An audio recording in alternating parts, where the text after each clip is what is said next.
ஏற்கனவே இந்த முத்துவேல் சக்திவேல் சேர்ந்து பண்ண தப்புக்காக பழனி தான் நமக்கு போட்டியா கடை வச்சிட்டான் அப்படி சொல்லி பாண்டி நினைச்சுக்கிட்டு எந்த தப்புமே பண்ணாத பழனியை பாண்டியன் கும்பத்தி 2 பேருமே சேர்ந்துக்கிட்டு வீட்டை விட்டு வெளியே அனுப்பியிருந்தாங்க. அந்த பிரச்சனை என்ன முடிவுக்கு வரல. அதுக்குள்ளாட்டி இந்த தங்கமேல் குடும்பத்தை ஹெல்ப் பண்றதுக்காக பழனி போய் தேவையில்லாம மறுபடியும் பிரச்சனை மாட்டிக்க போறாருன்னு நீங்களும் நினைச்சீங்கன்னா மறக்காம இந்த வீடியோக்கு ஒரு லைக் பண்ணி உங்க ஆதரவை தருவீங்க. பாண்டியன் ஸ்டோர்ஸ் அப்கமிங் ப்ரோமோல என்ன நடக்க போகுதுங்கிற ப்ரெடிக்ஷனை இந்த வீடியோல பார்க்கலாம். இங்க கடையில இருந்து வீட்டுக்கு வர பாண்டியன் மட்டும் கோமதி கிட்ட உன் பையனுக்கு கொஞ்சம் கூட அறிவே இல்ல, வீட்டுல சரணன் மட்டும் தான் கரெக்டா இருப்பான்னு சொல்லி இத்தனை நாள் நினைச்சுக்கிட்டு இருந்தேன். சரணன் தான் என்னோட பையன் சொல்லி எல்லாருக்கிட்டையும் அவ்வளவு பெருமையா பேசிக்கிட்டு இருந்தேன். ஆனா சரணனோட கம்பேர் பண்றப்ப இந்த கதிர் செந்தில் எவ்வளவோ பரவாயில்ல. மீனாக்காவும் ராஜிகாவும் கதிர் செந்தில் மாறி மாறி எவ்வளவு ஹெல்ப் பண்ணிட்டு இருக்காங்க. மீனா ராஜி மேல கதிர் செந்தில் 2 பேருமே எவ்வளவு பாசம் வச்சிருக்காங்க. அதெல்லாம் பார்த்து கூட இந்த சரணன் கொஞ்சம் கூட பொறுப்பே வராதா? இவங்களெல்லாம் பார்த்து கூட அவன் திருந்த மாட்டானா? இந்த சரணன் தானே மத்த 2 தம்பிகளுக்கு உதாரணமா இருந்திருக்கணும். ஆனா இவன் பண்றதெல்லாம் பார்த்து இந்த செந்தில் கதிர் கெட்டு போயிருவாங்க போல. சரணன் என்னோட பையன் சொல்றதுக்கே அசிங்கமா இருக்கு. இத்தனை நாளா வீட்டுக்குள்ள தான் இந்த பிரச்சனை நடந்துகிட்டு இருந்துச்சு. கடைசியில இன்னைக்கு உன் மகன் வந்து வீதிக்கே பிரச்சனை எழுதிட்டு வந்துட்டான். தங்க மேல ரோட்ல நிப்பாட்டி எல்லாரும் முன்னாடியுமே அப்படி திட்டிட்டு இருக்கான். எதர்ச்சியா நான் அந்த சைடு வர்றப்பதான் இது எல்லாமே என் கண்ணால பார்த்தேன். அப்படி என்னதானா உனக்கு தங்கமேல் கடையில பிரச்சனை? ஏதாவது சொன்னாதானடா எனக்கு தெரியும் சொல்லி நான் கேட்டேனா?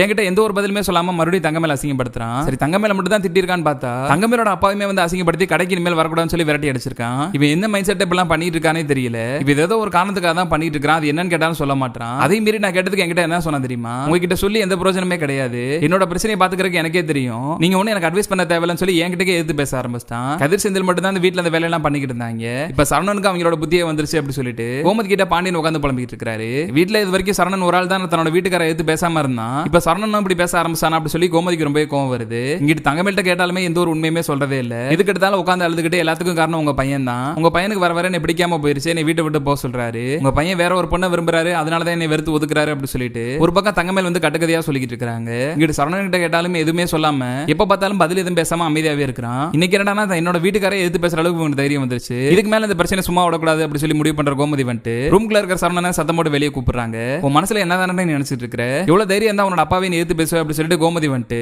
சரணனை கூப்பிட்டு வச்சு எல்லாரும் முன்னாடி பயங்கரமா திட்டிட்டு இருக்காங்க. அந்த பிரச்சனையோட விடாம தேவையில்லாம தங்கமேல் பிரச்சனை பெழுத்து பேச ஆரம்பிச்சிட்டாங்க. நான் தான் உங்ககிட்ட பல தடவை சொல்லிட்டேன்ல, இனிமேல் தங்கமேல் கிட்ட நீ பிரச்சனை பண்ணக்கூடாது. தங்கமேல் கிட்ட நீ பிரச்சனை பண்ற மாதிரி இருந்தா நானே உன்னை வீட்டை விட்டு வெளியே அனுப்புறேன்னு சொன்னேன்ல. அப்புறம் எதுக்காக மறுபடியும் தங்கமேல் கிட்ட பிரச்சனை பண்ண? கடைக்கு போனப்பையும் தங்கமேல் கிட்ட பிரச்சனை பண்ணிருக்க. கடையில இருந்து வெளியே அனுப்பி வீதியில நிப்பாட்டி தங்கமேல் கூட சண்டை போட்டு இருக்கிற. தங்கமேலோட அப்பா எதுக்கு கடைக்கு வர வேண்டாம்னு சொன்னேன். அவர் கடைக்கு வர வேண்டாம்னு சொல்றதுக்கு உனக்கு என்னடா உரிமை இருக்கு அப்படி சொல்லிட்டு கோமதி தொடர்ச்சியா கேள்விக்கு மேல கேள்வியா வந்துட்டு சரணன் பார்த்து கேட்டுக்கிட்டே இருக்காங்க. வழக்கம் போல எந்த ஒரு பதிலுமே பேசாம இவங்க நம்மளுக்கு பேசுறதுக்கு டைமே கொடுக்க மாட்டாங்க. நம்ம வாயை திறந்து ஏதாவது சொல்ல வந்தோம்னா நீ தாண்டா ஏதாவது பண்ணிருப்ப அப்படி சொல்லி நம்ம வாயை பேச விடாம அடக்கிடுவாங்க. இவங்க கிட்ட நம்ம என்ன பதில் சொல்றதுன்னு சொல்லிட்டு சரணன் அமைதியாவே நிக்கிறாரு. எனக்கு என்னமோ நீ அமைதியெல்லாம் இருக்கிறத பாக்குறப்ப தங்கமேல் சொன்னதான் உண்மையா இருக்குமோன்னு தோணுது. நீ உண்மையிலே வேற எதுவும் பொண்ணு எதுவும் விரும்புறியா? அதனாலதான் தங்கமேல விரட்டி விடலான்னு பாக்குறியா? அப்ப தங்கமேல் சொன்னதெல்லாம் உண்மைதான். நான் தான் என் பையன் இப்படி எல்லாம் பண்ண மாட்டான், அவன் ரொம்பவே நல்ல பையன் அப்படி சொல்லி நம்பிக்கிட்டு இருந்தேன். அவன் மேல நம்பிக்கை வச்சதான் நான் பண்ண பெரிய தப்பு அப்படி இப்படி சொல்லிட்டு கோமதி அழுக ஆரம்பிக்கிறாங்க. அவ்வளவு நேரம் அமைதியாவே இருந்த சரணன் வந்துட்டு தன்னோட அம்மாவே தன்னை நம்பல, இவங்களே தங்கமேல் சொல்றதை கேட்டு இப்படி எல்லாம் பேசுறாங்களே அப்படி சொல்லி ரொம்ப ஆதங்கப்பட ஆரம்பிக்கிறாரு. போதுமா நிறுத்துங்க, இன்னையோட இந்த பிரச்சனைக்கு ஒரு முடிவு கட்டிடுறேன். நான் வேற பொண்ணு விரும்புறேன்னு யார் சொன்னா? தங்கமேல் சொல்லுச்சா? அது இது மட்டும் இல்ல, இதுக்கு மேல கூட சொல்லுமா? தன்னையும் தன்னோட குடும்பத்தையும் காப்பாத்திக்கிறதுக்காக எந்த அளவு போய் வேணாலும் சொல்றதுக்கு தயாரா தான் இருக்கும். நீங்க எல்லாருமே கேட்டுக்கிட்டு இருந்தீங்களா எங்களுக்குள்ள என்ன பிரச்சனை? இன்னைக்கு அந்த பிரச்சனை எல்லாத்தையும் நான் சொல்லிடுறேன் அப்படி சொல்லிட்டு சரணன் உண்மையை சொல்றதுக்காக முன்னாடி வந்து நிக்கிறாரு. சரணன் உண்மையை சொல்றதுக்கு தயாராயிட்டாரு. இதுக்கு மேல அவர் விட்டனா எல்லா உண்மையும் சொல்லிடுவாரு அப்படி சொல்லி ரொம்ப பயத்தோட தங்கமேல் வந்துட்டு எங்களுக்குள்ள எந்த பிரச்சனையுமே இல்ல, சின்ன சண்டை தான். உங்ககிட்ட நான் சரணன் மாமா பத்தி சொன்னதெல்லாம் தப்பு தான், மன்னிச்சிருங்க.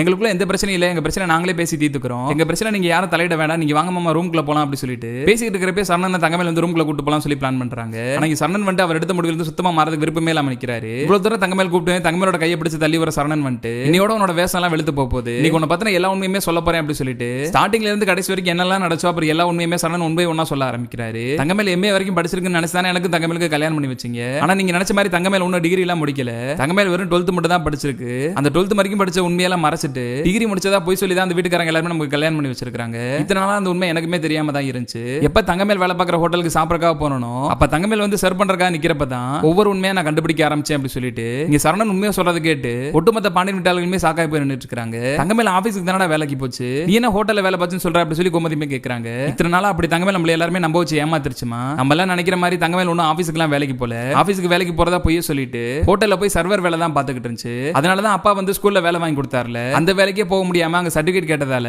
எனக்கு வேற ஆபீஸ்ல வேலை கிடைச்சிருந்து பொய்யா சொல்லிட்டு அந்த ஸ்கூலுக்கு போற வேலையை விட்டு நின்றுச்சு. அந்த வேலையை விட்டு நின்று வீட்டுல சும்மா இருந்தா மாட்டிக்கும் அப்படி சொல்லிட்டு வேற வழியே இல்லாம ஹோட்டல்ல போய் சர்வர் வேலை பாத்துக்கிட்டு இருந்துச்சு. நானும் என் ஃப்ரெண்ட் எதர்ச்சி அந்த ஹோட்டலுக்கு சாப்பிட போறப்பதான் இந்த உண்மையெல்லாம் கண்டுபிடிச்சோம். சரி இந்த ஒரு விஷயத்துல தான் போய் சொல்லிருச்சு மன்னிச்சிடலான்னு பார்த்தா மறுபடியும் வயசு விஷயத்திலேயே என்னை தங்கமேல ஏமாத்திருச்சு. அந்த உண்மையுமே தங்கமேலோட ஆதார் கார்டு எடுத்து பார்த்ததுக்கு அப்புறம் தான் எனக்கு தெரிஞ்சு இதே மாதிரி நிறைய பிரச்சனைகள் என்னை ஏமாத்திக்கிட்டே தான் இருந்திருக்கு தங்கமேலு.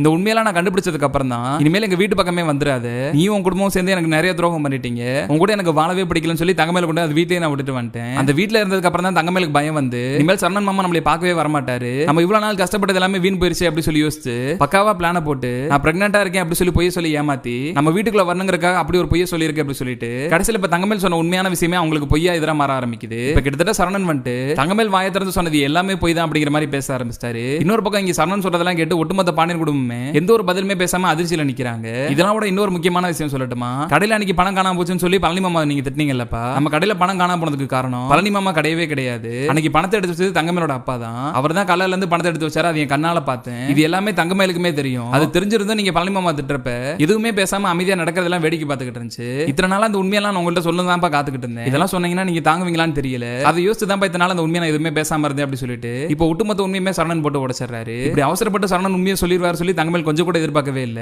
சரணன் சொல்றதெல்லாம் கேட்டு கோமதிக்கு தங்கமேல் மேல பயங்கரமான கோவம் வருது. பேசிட்டு இருக்கிறப்ப கோமதி வந்து தங்கமேல போய் அடிக்கிறக்காக போறாங்க. இவ்வளவு தூரம் பிரச்சனை நடந்திருக்கு, இவ்வளவு உண்மையை மறைச்சிட்டு என் பையன் மேல நீ தப்பு சொல்லிக்கிட்டு இருக்க, நீ உன் குடும்பமும் சேர்ந்து தப்பிக்கிறதுக்காக என் பையன் இத்தனை நாளா யூஸ் பண்ணிக்கிட்டீங்களா அப்படி சொல்லிட்டு கோமதிக்கு தங்கமேல் குடும்பத்து மேல பயங்கரமான கோவம் வருது. இதுக்கு மேல எனக்கு உங்ககிட்ட பேசுறதுக்கு சுத்தமா விருப்பமே இல்ல. உங்க அம்மா அப்பா போன் பண்ணி இப்போ நீ வீட்டுக்கு வர சொல்லிரு, இன்னைக்கு இந்த பிரச்சனைக்கு ஒரு முடிவு கட்டிடலாம் அப்படி சொல்லிட்டு கோமதி பாண்டியன் ரெண்டு பேருமே சேர்ந்து தங்கமேலோட அம்மா அப்பாக்கு போன் பண்ணி வீட்டுக்கு வர சொல்றாங்க.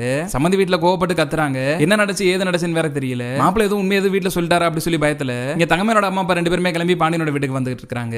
இதுக்கு மேல இந்த தங்கமேலோட குடும்பத்துக்கு ஹெல்ப் பண்றதுக்கு வேற யாருமே கிடையாது. இதனால மறுபடியும் மாணிக்கம் வந்துட்டு உதவின்னு கேட்டு பாண்டியன் வீட்டால யார்ட்டையும் நிக்க முடியாதால கண்டிப்பா போய் பள்ளி கிட்ட நிக்கிறதுக்கு தான் வாய்ப்பு இருக்கு. என் மகன் ஏற்கனவே நிறைய பிரச்சனை மாட்டிக்கிச்சு, என் மகளை இந்த பிரச்சனை இருந்து காப்பாத்தணும்னா அதுக்கு நீ தான் தம்பி உதவி பண்ணணும் அப்படி சொல்லிட்டு மாணிக்க போய் பள்ளி கிட்ட கண்டிப்பா நல்ல ஒரு வேஷம் போட்டு ஏமாத்த தான் போறாரு. பழனியை விட்டா தங்கமேல் குடும்பத்தை இந்த பிரச்சனைல இருந்து காப்பாத்துறதுக்கு வேற யாருமே இல்லங்கிறதால கண்டிப்பா மாணிக்க வந்து பழனியை தான் பார்க்க போறாரு. ஏற்கனவே பாண்டியன் வீட்டுல இருக்க எல்லாருமே வந்து பழனி மேல கோவத்துல இருக்காங்க. இதுல தேவையில்லாம அந்த தங்கமேல் குடும்பத்துக்கு ஹெல்ப் பண்ண போய் பழனி மறுபடியும் பிரச்சனை மாட்டிக்காம இருந்துட்டா நல்லா இருக்கும்னு நீங்களும் நினைச்சீங்கன்னா மறக்காம இந்த வீடியோக்கு ஒரு லைக் பண்ணி உங்க ஆதரவு தெரிவிங்க.